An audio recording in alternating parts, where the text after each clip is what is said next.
pessoal. Então, bom dia a todos novamente, aos nossos amigos que nos acompanham também pelo nosso canal do YouTube.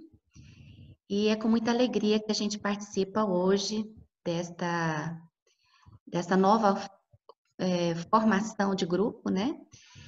Pela rede virtual. Então, nós faremos hoje a apresentação de um tema extremamente interessante, muito atualizado pela situação que vivemos em todo o mundo, que é a crença em Deus e sua repercussão na saúde.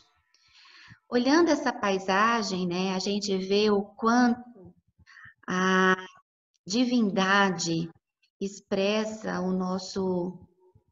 a nós, né, o seu amor infinito, nos dando em cada detalhe desta paisagem formas diferenciadas de expressão em nosso mundo material do amor e da misericórdia divina. Então, quando eu procurei uma imagem inicial para a gente começar e fazer como post inicial da nossa apresentação, eu fiquei pensando que tipo de mensagem que a gente poderia passar. E quando eu vi essa imagem, esse raio de sol inundando toda essa natureza, para mim não existiu outra opção de que não o amor de Deus entronizando em cada um dos nossos corações, né? Então, isso para nós é extremamente importante, a gente precisa ter essa certeza de que estamos sempre envolvidos pelo amor divino, não é verdade? Então, quando nós optamos por esse tema medicina e espiritualidade, que também pode ser lido como saúde e espiritualidade, nós nos baseamos no estudo de um livro ao longo do ano, que é esse livro compilado pela Márcia Colasanti, que é da AME Brasil. Esse livro foi anteriormente editado logo no início dos trabalhos da AME Brasil, com vários textos, e resultou numa reedição com aprimoramento dos textos no livro Saúde Integral, uma interação entre ciência e espiritualidade. Esse livro nós já temos lá no Paulo de Tarso, à venda lá na livraria, então quando nós voltarmos a ter as nossas reuniões presenciais, nós poderemos dar continuidade nesse estudo tendo o livro em mãos. Nós escolhemos alguns capítulos, nós teremos reuniões então até dezembro, e nós teremos alguns capítulos que serão estudados especificamente, né? E este estudo, nós nunca poderemos esquecer que nós teremos também toda a coleção do Pentateuco, né? Incluindo aí o que é o Espiritismo. Então, para aqueles que não conhecem a doutrina espírita, importante que eles possam conhecer através desse livro embaixo, o que é o Espiritismo, que é um opúsculo que Kardec faz de entronização àqueles que não conhecem a doutrina para o início dos seus estudos, né? Passando então pelo livro dos Espíritos, o livro dos Médiuns, o Evangelho segundo o Espiritismo e os demais. Importantíssimo essa fundamentação em Kardec, né? Também temos como material de consulta toda a literatura de Emmanuel, né? Através da psicografia de Chico Xavier, benfeitores que nos trazem também bastante material de estudo e reflexão, a partir então da codificação kardeciana e tendo Jesus como farol de iluminação desses estudos, né? Então, a gente sempre coloca aqui nas AMES, importante termos essa fundamentação específica, né? As demais literaturas também vão entrar no que se refere à literatura complementar da doutrina espírita, né? Então, aí nós podemos colocar Joana de Ângeles, Dona Ivone do Amaral Pereira, Zilda Gama, Manuel Filomeno de Miranda e outros estudiosos destes temas importantíssimos que vão nortear os nossos estudos dentro da AME Planalto, né?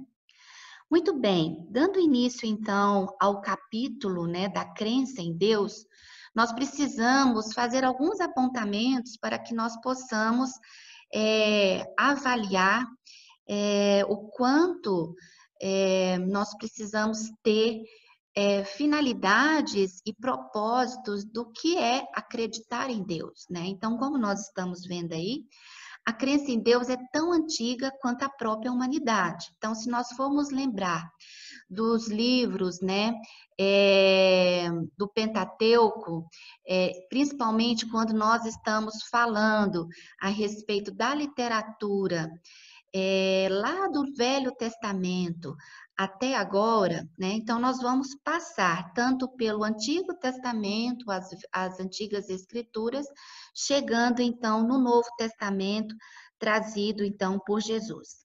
Então, o Velho Testamento, nós vamos ter Moisés, direcionando todo essa crença num Deus único, e através disso nós vamos ver expresso através da fala dos profetas, né?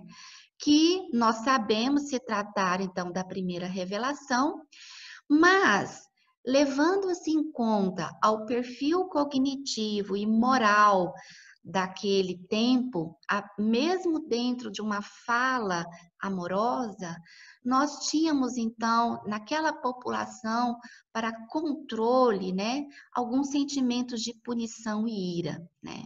Então nós vamos ver ao longo do Velho Testamento, pela fala dos profetas, muitas lembranças de um Deus punitivo, justamente para trazer para essas criaturas da época uma noção de respeito, de fidelidade e muitas vezes de autoridade, né? Para conter aquele espírito que estava ainda muito rebelde, ainda adorando vários deuses e, consequentemente, tendo várias disposições da sua fé. Vemos no Novo Testamento que veio então trazer, através da escrita dos apóstolos, né, um documento amoroso da fala de Jesus, né? Então, que nós conhecemos também como a segunda revelação, recheado de sentimentos de amorosidade, de misericórdia, em que Jesus trazia para uma população terrena um pouco mais avançada no seu poder cognitivo, no seu poder moral, trazendo elementos que vão colocar à disposição da sua fala, muitas vezes por parábolas, muitas vezes por ensinos diretos em vias públicas, em praças públicas, exatamente essa questão da amorosidade e a misericórdia divina para conosco, né? E temos, então, uma terceira etapa, a partir de 1858, a doutrina espírita, que, codificada por Allan Kardec, faz parte, então, dessa terceira revelação, onde a fé raciocinada, onde nós possamos entender os ensinamentos de Jesus, para não dizer intrinsecamente os ensinos de Moisés também, com uma clareza de raciocínio que perpetua até hoje e impossível de ser ultrapassada por valorizar exatamente o tripé da ciência, da filosofia e da religião. Então, nós vemos que nós temos um progredir de notícias desta divindade ao longo do tempo dentro da humanidade. E dentro da doutrina espírita, através da fé raciocinada, nós vamos ver que o processo reencarnatório traz para nós revelações, concordâncias e raciocínios claros através do processo reencarnatório, como um mecanismo de processo evolutivo espiritual, né? Então, meus amigos, tendo essa sequência na linha do tempo, da primeira revelação, da segunda revelação, da terceira revelação, nós vamos avaliar que a crença em Deus único, misericordioso, amoroso e com tantos atributos maravilhosos, vem dar a nós um motivo para a nossa existência. Porque, como nós sabemos no ditado popular, não cai uma folha de uma árvore sem que Deus permita. E sendo que Deus permita alguns acontecimentos que vão alavancar a humanidade para um estágio melhor, em que traz o amor, traz o conhecimento do Evangelho e traz a filiação divina intrínseca deste acontecimento, nós conseguimos entender e ter a confiança de que tudo está certo, de que tudo está dentro de um planejamento individual e coletivo, né? Então, é isso que nós precisamos entender com esse alinhavo ao longo da linha do tempo que nós trouxemos aqui. E para isso, lá no Antigo Testamento foi necessário, e ainda temos alguns irmãos que trazem em si essa questão do antropomorfismo. O que é isso? É uma palavra que vem do grego antropos, homem, e morfe, forma. Ou seja, um Deus à semelhança do homem, ou um homem vestindo-se de Deus. Portanto, o ser antropomórfico aparece ou se manifesta para nós em forma humana, ou mesmo com as características humanas atribuídas a ele mesmo. Nós vamos ver isto extremamente entronizado dentro do Velho Testamento. E nós temos aqui como exemplo a fala de Samuel no capítulo 24, versículo 16, dizendo assim: Ora, quando o anjo estendeu a mão sobre Jerusalém para a destruir, o Senhor se arrependeu daquele mal e disse ao anjo que fazia destruição entre o povo: Basta, retira agora a tua mão. Olha o exemplo de uma característica antropomórfica. Deus se arrependeu, né? Então, se arrependeu daquele mal. Um outro exemplo que nós vamos ver aí em Êxodo, capítulo 20, versículo 5, dizendo: Não te encurvarás diante delas, nem as servirás, porque eu, o Senhor teu Deus, sou Deus zeloso, que visito a iniquidade dos pais nos filhos, até a terceira e quarta geração daqueles que me odeiam. Ou seja, um Deus zeloso que ele, através das gerações, pode aplicar ou não uma punição para aqueles que o odeiam, né? Então, nós temos que trazer essa questão do antropomorfismo justamente para nós entendermos que quando essas falas dos antigos profetas foram escritos, nós tínhamos uma visão de um Deus punitivo, como nós colocamos lá como característica da primeira revelação, né? Dos escritos e os ensinamentos de Moisés através dos profetas. Porém, hoje, passado tantos séculos em que nós também estávamos lá, nós vemos o quanto isso para nós hoje parece um pouco diferente daquilo que a gente está habituado a acreditar. Mas, em um planeta de expiação e provas, nós vamos ter grupos ainda que pensam desta forma. Temos um grande grupo que ainda vê a divindade como algo trazido pelo profeta, por Jesus, diferenciando da fala do profeta anterior. E temos a terceira revelação que vem nos mostrar, entender através da sua fé raciocinada, que na escala do tempo nós também temos a escala dos entendimentos.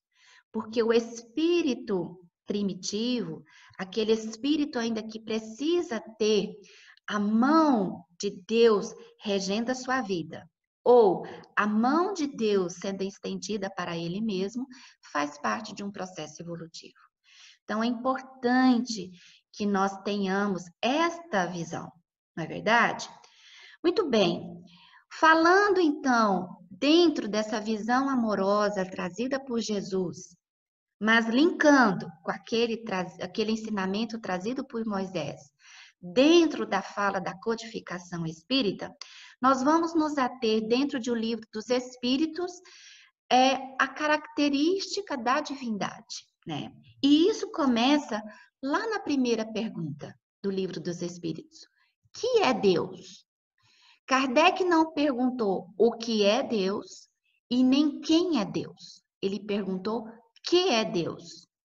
E a resposta dos espíritos é muito clara. Deus é a inteligência suprema, causa primária de todas as coisas. Ou seja, aquele que estabeleceu a possibilidade de nós hoje estarmos aqui no ano de 2020, ainda tentando compreender este atributo da divindade, inteligência suprema, causa primária de todas as coisas. Lá na pergunta 4, e aí nós vamos nos reportar aquela primeira imagem da nossa apresentação, onde se pode encontrar a prova da existência de Deus.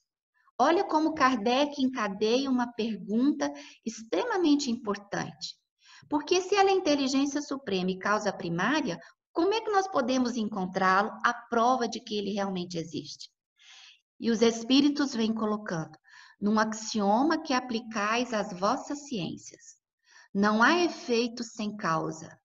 Procurai a causa de tudo, o que não é a obra do homem, e a vossa razão responderá. E Kardec complementa na explicação desta pergunta. Para crer-se em Deus, basta se lance o olhar sobre as obras da criação. O universo existe, logo tem uma causa. Duvidar da existência de Deus é negar que todo efeito tem uma causa e avançar que o nada pode fazer alguma coisa. Olha como é claro, gente, esta resposta. Ou seja, para tudo que é criado, existe quem o criou. Isso não é uma coisa fictícia, não é uma obra do acaso, isso é uma obra concreta, explícita, de que há uma inteligência suprema. E Kardec continua, então, falando a respeito da existência de Deus.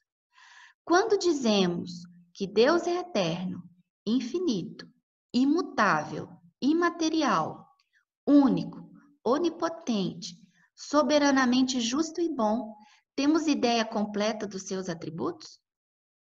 Olha a resposta dos espíritos. Do vosso ponto de vista, sim, porque credes abranger tudo. Sabei, porém, que há coisas que estão acima da inteligência do homem mais inteligente, as quais a vossa linguagem, restrita às vossas ideias e sensações, não tem meios de exprimir. A razão, com efeito, vos diz que Deus deve possuir em grau supremo essas perfeições, porquanto, se uma lhe faltasse ou não fosse infinita, já ele não seria superior a tudo, não seria, por conseguinte, Deus. Para estar acima de todas as coisas, Deus tem que se achar isento de qualquer vicissitude e de qualquer das imperfeições que a imaginação possa conceber. Ou seja, meus amigos, não tem como nós, dentro da nossa doutrina e dentro daqueles que comungam conosco, a visão cristã, não existe como não acreditarmos que Deus existe e que Ele faz parte da nossa vida. É como Jesus disse, o Pai está em mim e eu estou no Pai. Ou seja, é uma interação infinita, extremamente íntima, que nos preenche e que nos dá força para seguir em frente, né? Então, dentro disso, a aliança entre o Criador e a criatura como nós poderemos entender esta aliança dentro da nossa existência, no dia a dia da nossa comunidade, da nossa casa, aonde trabalhamos, né? Como nós podemos entender? E dentro desse capítulo que nós vamos falar, que está lá escrito pelo nosso amigo Décio Yandoli Júnior, lá da AME Campo Grande, né? Ele vem trazer, ao longo deste capítulo, material importante para que nós possamos compreender. E tomando este capítulo por base, nós nos estendemos um pouquinho para tentar trazer o que a ciência diz e o que a doutrina diz, o que o nosso conhecimento cognitivo, abarcando o conteúdo científico, o conteúdo filosófico e o conteúdo religioso traz e o como isso impacta na nossa vida do dia a dia, né? É só nós nos lembrarmos do momento atual que nós estamos vivendo, o quanto a comunidade do planeta Terra, como as pessoas que moram aqui, têm descoberto nesta pandemia ou têm afirmado dentro de si, dentro desse momento pandêmico, o quanto esta crença é importante. E nós vamos ver durante a apresentação o quanto ela é importante quando nós nos adoecemos, quando nós passamos por uma provação, quando nós estamos diante de um revés financeiro, quando nós estamos diante de um revés psíquico, quando nós estamos em decepção com o nosso próximo, ou quando nós estamos passando algum momento difícil em família, ou dentro do nosso trabalho, o quanto muitas vezes, instintivamente, nós pedimos, Deus, me ajuda, o que eu posso fazer para melhorar, né? Ou como eu posso explicar tudo isso que está acontecendo comigo, não é verdade? Então, este momento é propício para que nós possamos fazer essa reflexão. E daí, nós vamos partir para alguns conceitos importantes que o Décio traz nesse capítulo e que as AMEs também trabalham para a gente poder entender o impacto que isso tem na nossa vida diária. Então, vamos entender o que é religião, né? E aqui nós vamos trazer, dentro dessa nossa reflexão da manhã de hoje, os conceitos de religião, de religiosidade, de espiritualidade e de fé, para que nós possamos ter este substrato para entendermos como as coisas funcionam na nossa vida. Então, religião é qualquer filiação a um sistema específico do pensamento ou crença que envolve uma posição filosófica, ética, metafísica e outros conceitos a mais. As religiões tendem a derivar, então, a moralidade, a ética, as leis religiosas ou um estilo de vida preferido de suas ideias sobre o cosmos e a natureza humana. Está intimamente envolvido com a cultura dos povos. E crença religiosa refere-se a atitudes em relação aos aspectos espirituais de uma religião.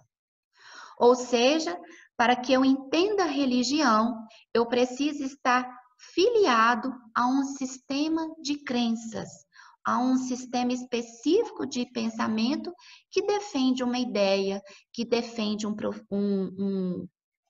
perfil ético. E a crença religiosa são as atitudes que eu tenho em relação a esse perfil a que estou filiado. Muito bem. Para nós pensarmos em religião, aí nós vemos então um mapa do globo de uma escala de uma porcentagem de países mais religiosos que nós temos no nosso planeta. Então, nós vamos ver que a cor azul escura, predominantemente no continente africano, em alguns países da Europa, da América do Sul, da América Central, nós vamos ver que esses países, dentro desses continentes, são países que têm um perfil religioso, uma crença religiosa intensa. E nós vamos ver que à medida que essa escala do azul ela vai ficando cada vez mais clara, nós vamos ver que estas crenças também vão diminuindo em percentual desses países. Esse mapa eu retirei, então, desse link que está embaixo, publicado em 2016, em que podemos quantificar exatamente aquilo que nós estamos refletindo, ou seja, um perfil de número de pessoas que têm a sua crença religiosa extremamente latente e fixa no seu dia a dia, na sua vida e principalmente nas suas ações. Muito bem.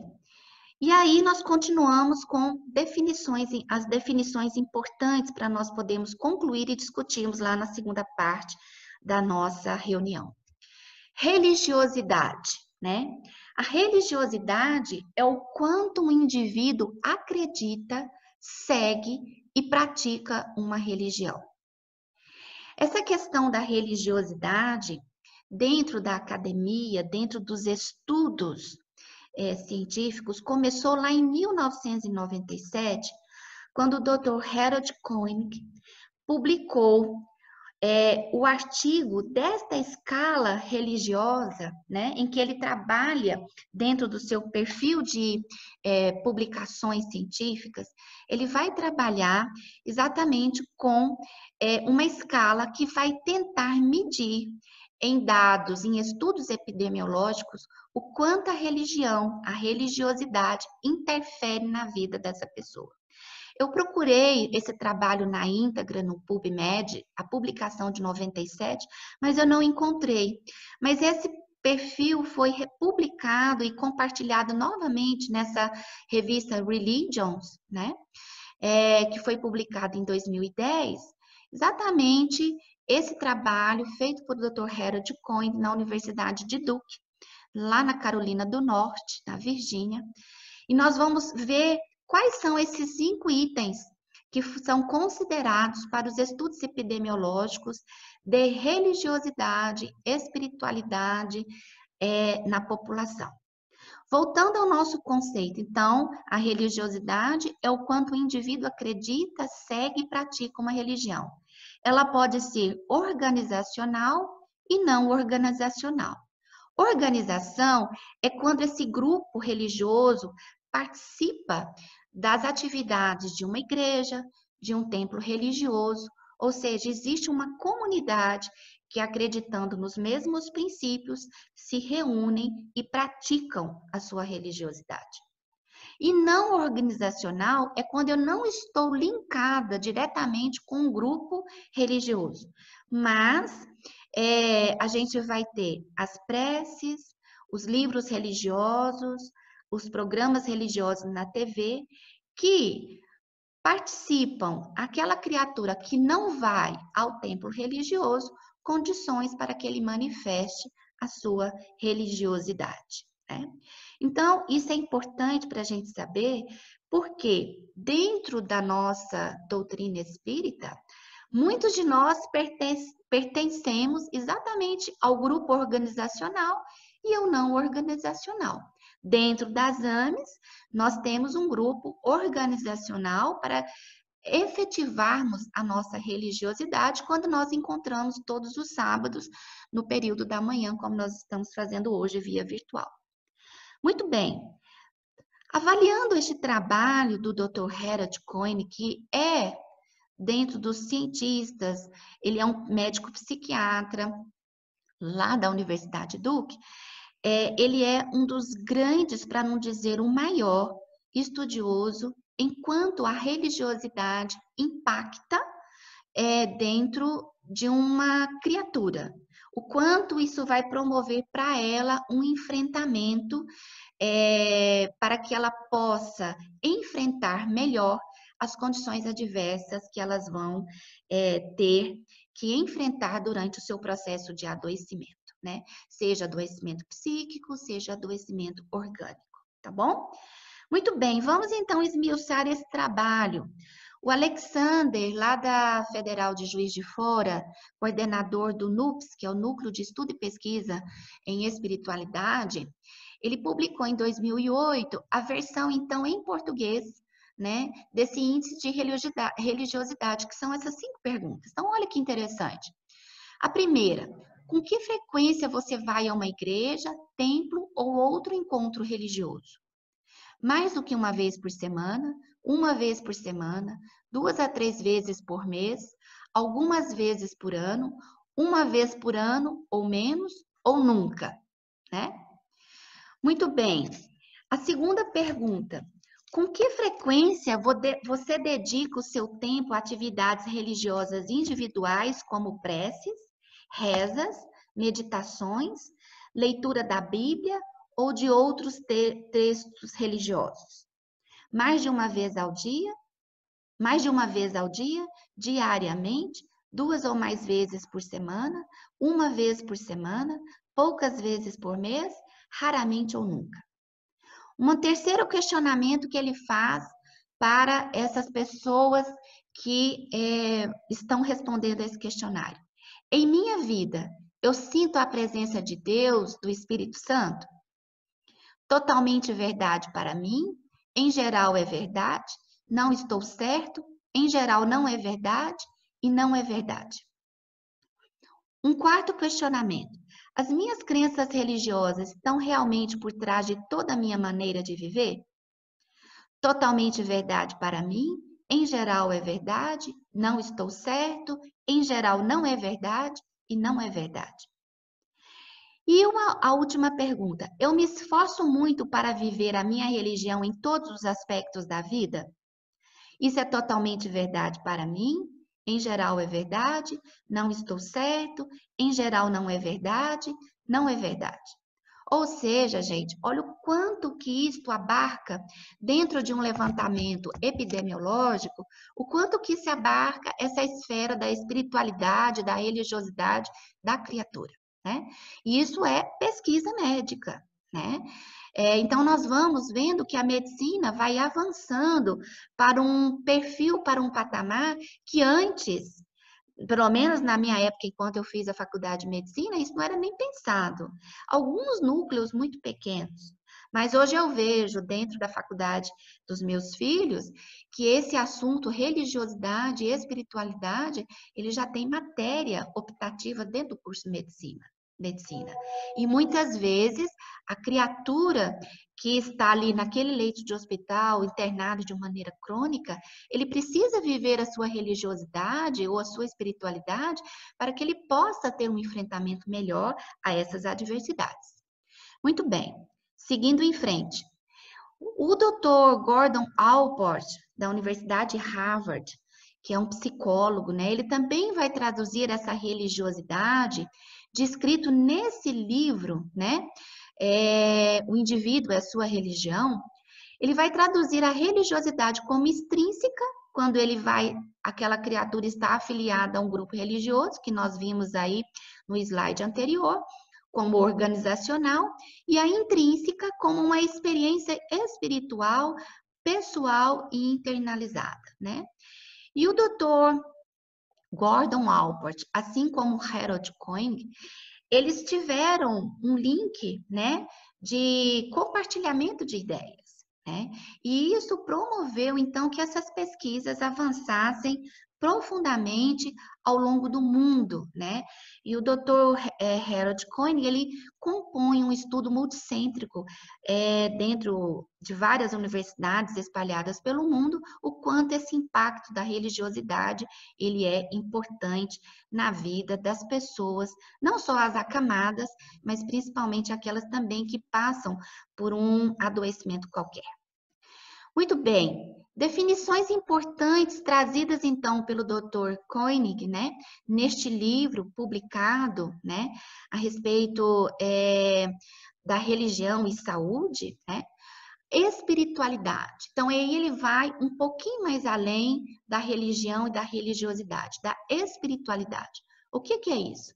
É a busca pessoal para entender questões relacionadas ao fim da vida, ao seu sentido, sobre as relações com o sagrado ou transcendente, que pode ou não levar ao desenvolvimento de práticas religiosas ou formações de comunidades religiosas. Resumindo, é a relação direta que a criatura tem com Deus, ou seja, o que ele tem com o Criador, né?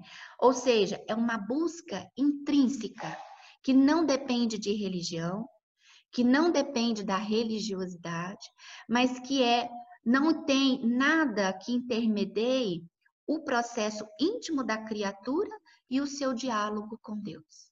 É o que Jesus coloca como uma orientação para nós no seu evangelho.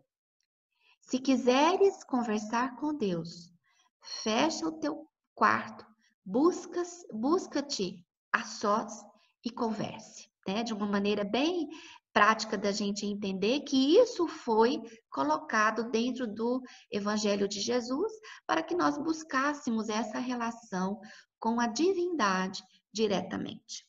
Não é verdade?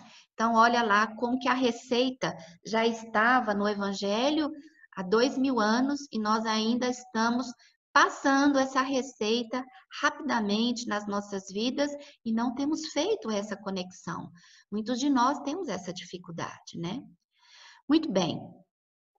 Tratando da espiritualidade, então o Décio vem trazer nesse capítulo alguns conceitos interessantes e alguma fala dele que nós vamos refletir aqui, que nós já tivemos a oportunidade de ver no slide anterior. É o encontro consigo mesmo, em processo de aperfeiçoamento, em aprendizado constante, o que traz novo significado para a dor e o sofrimento, que em saúde ou em medicina ou em psiquiatria a gente conhece com a palavra coping, ou seja, são os mecanismos que a criatura aperfeiçoa dentro de si para enfrentar os reveses da vida, principalmente a dor e o sofrimento. Além disso, ele comenta para a gente também, é uma necessidade, aquilo que mesmo emergindo do inconsciente, promove harmonia e saúde quando não se conflita com a racionalidade do ser, quando encontra acolhida na razão e se completa na emoção, promovendo saúde que não pode ser aferida pelas pesquisas e pelas estatísticas, pois promove modificações na consciência imortal.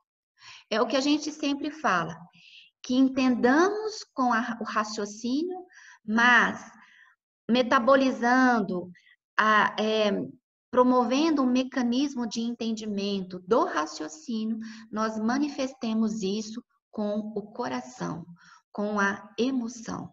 Então, nós vamos ver uma conexão direta entre o raciocínio da criatura com o cognitivo, com a expansão através da emoção.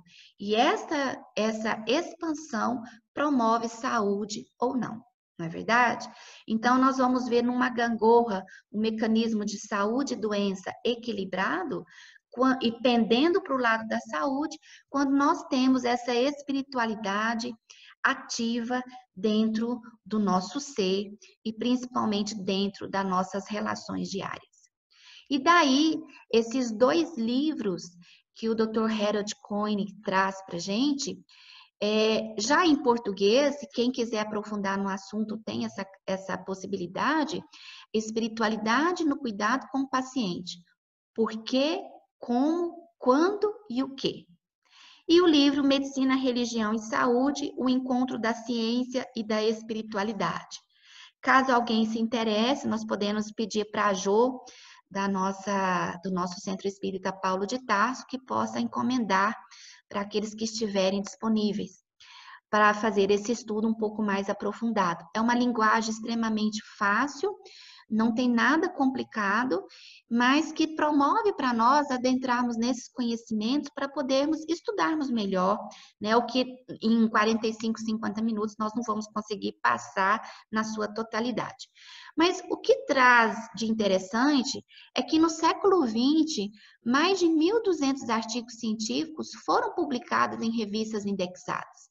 O que são revistas indexadas? São aquelas revistas que publicam trabalhos científicos de ponta, ou seja, é a ciência fazendo a sua aproximação com a questão religião e espiritualidade. Olha, 1.200 artigos no século XX, principalmente após os anos 80, uma grande maioria deles, e que isso tem aumentado freneticamente até agora, em pleno 2020, nós vamos vendo que há necessidade de integrar dentro do nosso quesito material o quesito espiritual, né? E isto, as faculdades se preocupam em entender aquilo que traz dentro de uma pesquisa de relevância este assunto, espiritualidade, religiosidade, o que isso tem a ver com a saúde, né?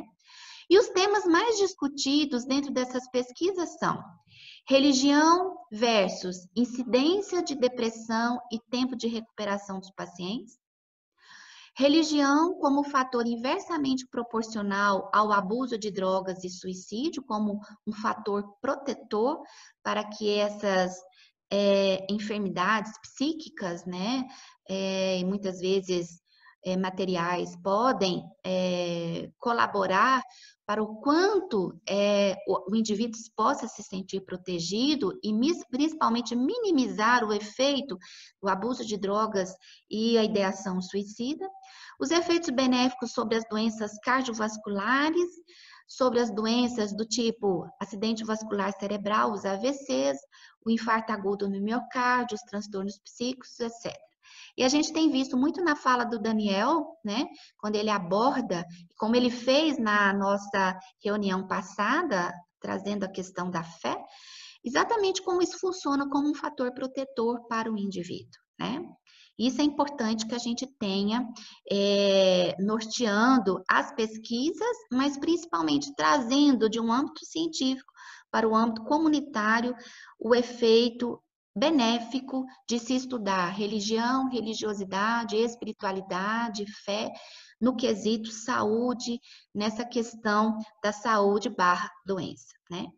E os impactos positivos, né, que a crença em Deus e os impactos negativos que a crença em Deus participa como fator impactante nos tratamentos realizados, ou seja, o quanto que a religiosidade, a espiritualidade colabora, né, para que o tratamento ele possa ser mais eficiente, mais eficaz, mais potente, quando a criatura tem esse cope, esse enfrentamento positivo.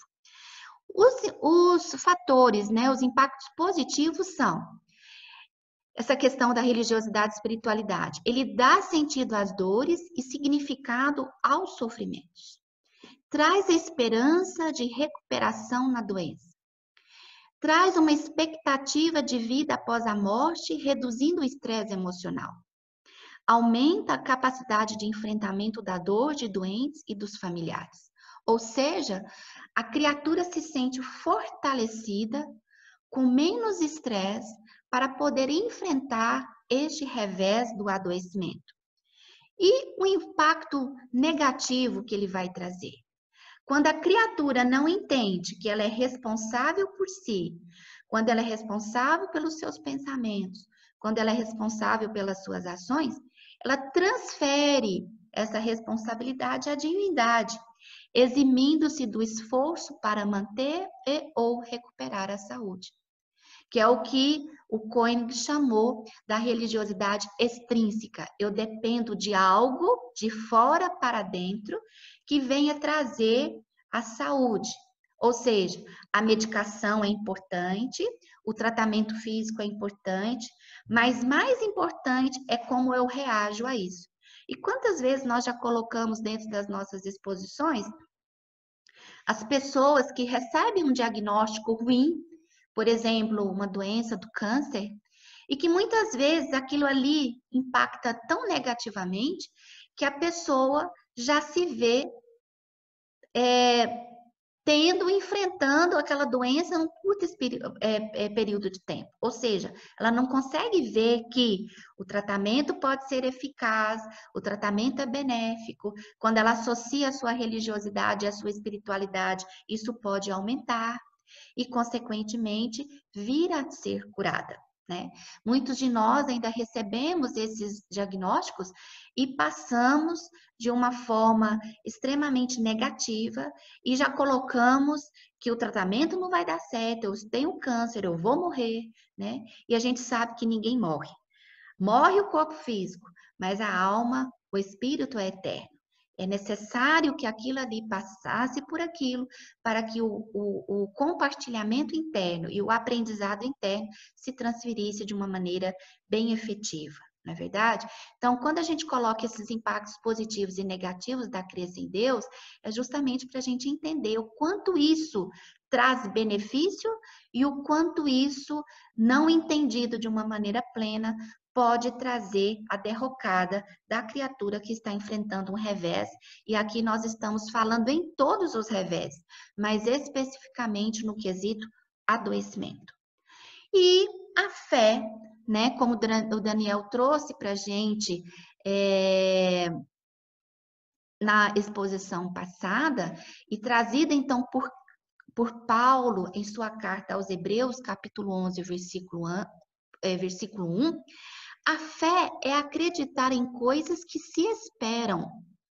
A convicção do que se não vem, independentemente daquilo que vemos ou ouvimos. Ou seja, é quando nós colocamos o nosso ser acreditar em algo que nós não temos como pegar, apalpar, mas que nós temos a certeza de que aquilo existe, né?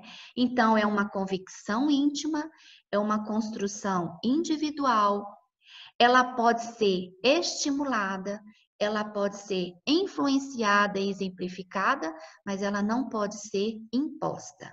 A fé é da criatura. Eu posso até estimular a fé em alguém, mas eu não posso fazer com que a minha fé seja imposta para que o outro tenha o mesmo perfil de crença, de convicção íntima que eu tenho, né? E qual que é a importância disso?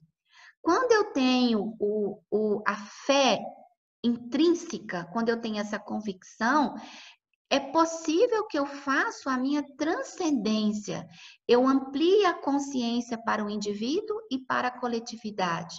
Ou seja, eu coloco algo que está além da minha capacidade material de visualizar, de apalpar, mas eu tenho aquela crença implícita, intrínseca, construída por mim, exemplificada pelos outros, mas que impactam em mim de uma maneira positiva, para que eu possa ter o meu diálogo com a divindade de uma forma extremamente fácil, importante, mas principalmente íntima, né? É aquela característica que eu tenho de lidar com a adversidade, mas que eu tenho certeza de que alguém vela por mim, vela pela minha família, vela pela coletividade a que eu pertenço. Ou seja, meus amigos, nós não temos como fugir disso, porque isso é intrínseco do ser humano. Nem todos têm esse mesmo conhecimento e essa mesma vontade, e mais do que isso, mais do que a vontade, ainda não está preparado para estas questões. E aí nós vamos ver vários indivíduos que nós conhecemos, que fazem parte da nossa vivência, da nossa vivência comunitária, que vão falar assim, fé, isso é coisa de conto de carochinhas, né? São pessoas que ainda não se abriram para isso, e nós temos que respeitar, né? Isso faz parte do crescimento individual, nós não podemos impor, né? E nem podemos falar, né, ou visualizar no nosso pensamento, coitada, a pessoa ainda não vê ainda essas coisas, que muitos de nós temos esse pensamento, não é? É característica evolutiva de aprendizado de cada um. Nós precisamos respeitar, não é verdade? Muito bem. Seguindo então agora para a manifestação e visualização de alguns artigos, né? A gente foi buscar em vários meios científicos, né, como o PubMed e outras plataformas que vão trazer esses artigos para a gente, o quanto a questão da religiosidade, da espiritualidade, né, interfere na nossa vida. E nesse trabalho, né, trazido por Hammer Rogers, né, o quanto que o aspecto, o envolvimento religioso, ele impacta na mortalidade, né, do adulto, né? Então, nós vamos ver que o envolvimento religioso e espiritual faz uma grande diferença na sobrevida e não apenas a frequência ao serviço religioso, ou seja, praticar uma religião no seu templo, né? Então, o envolvimento que a criatura apresenta, né, faz com que a pessoa tenha esse impacto positivo, né? O envolvimento provoca uma mudança comportamental, ou seja, pois ela ocorre numa identificação pessoal, como nós colocamos anteriormente.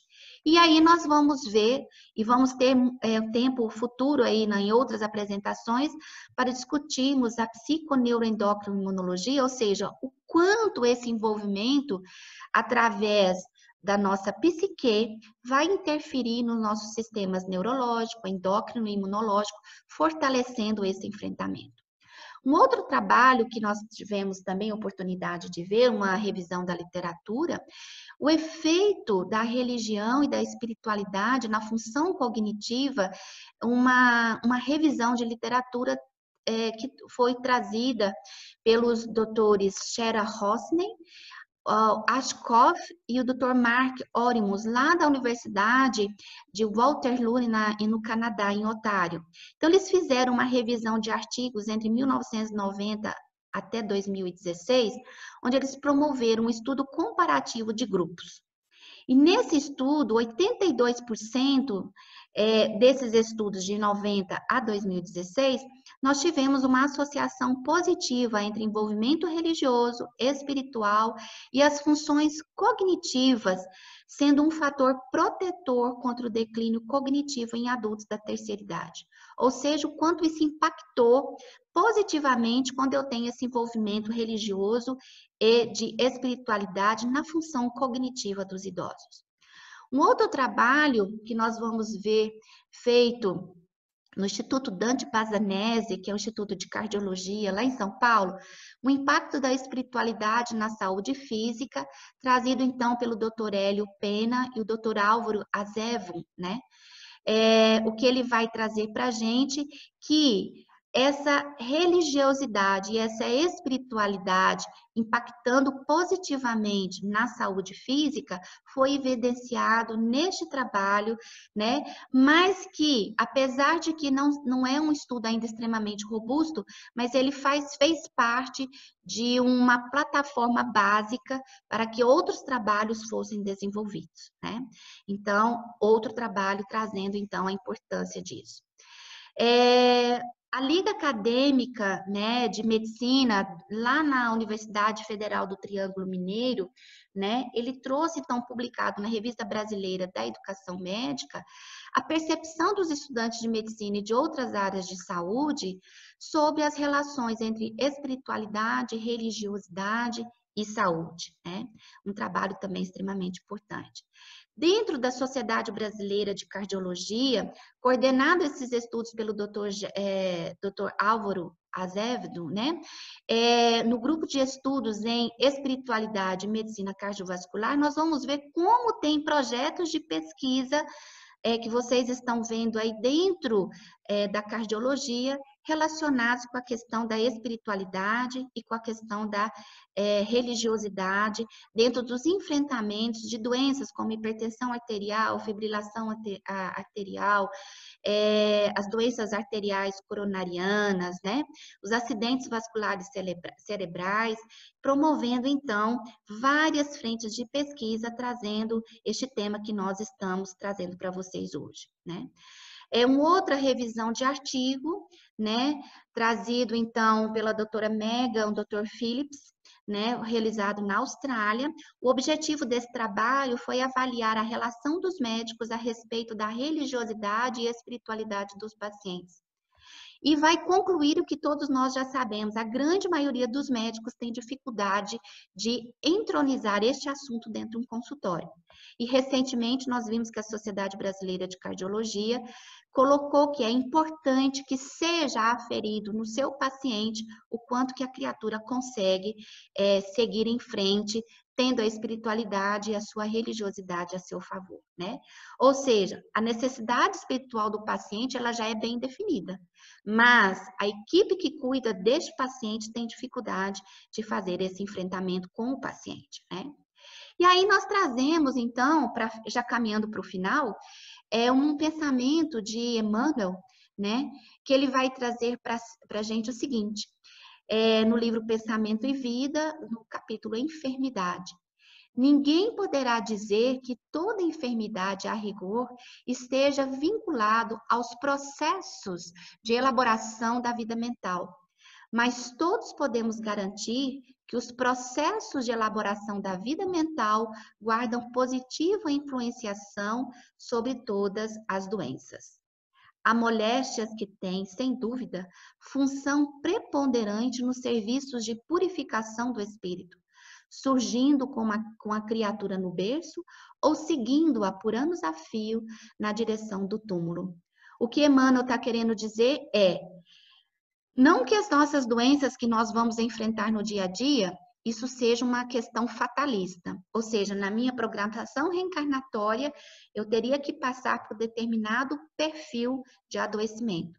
Mas dependendo de como eu vou liberando, como eu vou trabalhando a minha vida depois de reencarnado, em que eu vou entendendo que agindo de acordo com aquilo que eu programei, dos estudos que eu vou fazendo, mudanças de atitude e posicionamento do meu posicionamento perante a vida, eu vou modificando este perfil de adoecimento e o que era às vezes para seguir de uma maneira grave vai ser aplicado na minha vida por mim mesmo de uma maneira mais atenuada. E isso é importante.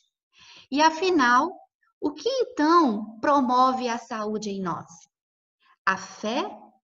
A religião, a espiritualidade ou tudo junto? Ou um enfrentamento que todos nós deveremos ter? E o Décio foi muito feliz, então, na sua conclusão, que nós concordamos com ele plenamente. Não é a religião que promove a saúde, não é a fé, é a espiritualidade encontrada pela fé bem direcionada, construída ou não pela religião. Ou seja, quando nós promovemos a nossa construção íntima de avaliação do nosso ser, a crença que nós temos na espiritualidade, em Deus, para formalizar o nosso enfrentamento aos nossos reveses da vida, quando nós temos isso impactando positivamente em nós, nós temos saúde. Daí, meus amigos, a importância de nós termos exatamente esta construção íntima diária, né? Todos nós sabemos, todos nós promovemos os estudos, mas nós estamos praticando isso na nossa rotina? Então, fica aí a pergunta para que nós possamos avaliar, não só hoje, mas ao longo da semana até o nosso próximo encontro, o quanto eu, enquanto ser imortal, estou entendendo isso, agindo assim e modificando o meu padrão de avaliação perante a minha vida. Não é verdade?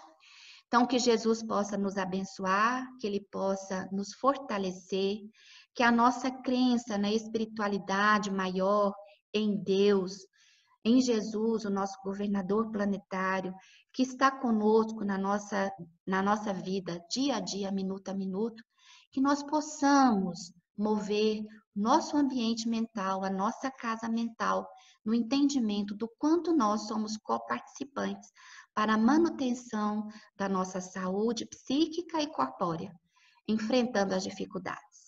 Que Jesus nos abençoe, que Jesus nos guarde e que possamos, assim, enfrentar as dificuldades da melhor maneira possível. Até um próximo encontro a todos nós da AME Planalto e também aos nossos amigos que nos acompanham pelo nosso canal do YouTube. Até logo!